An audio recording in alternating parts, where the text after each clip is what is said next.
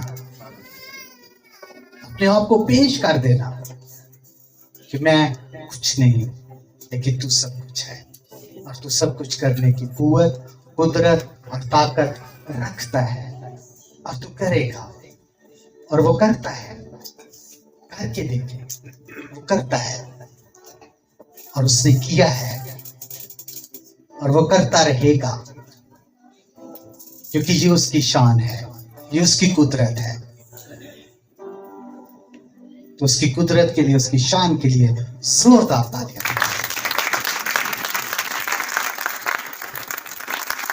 خدا کے لوگوں، اس میں 26 دفعہ لکھا گیا ہے کہ اس کی شفقت ابدی ہے، اس کی شفقت ابدی ہے۔ اس شفقت ابدی کا مطلب ہے کہ ایسی محبت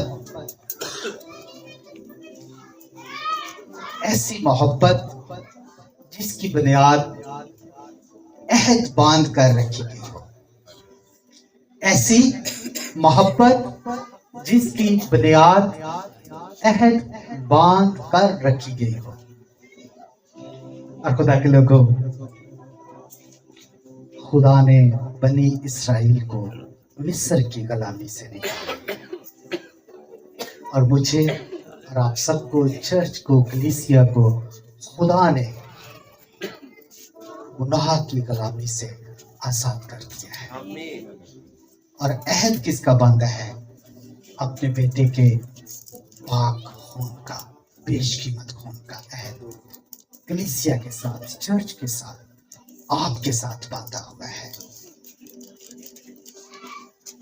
تو وہ کتنا زیادہ شکر کے لائق خدا ہے جس نے اپنے بیٹے کی کوئی دریغ نہیں کیا۔ تو یہ دوسری چیزیں کیا ہے؟ ثانوی حیثیت رکھتی ہے۔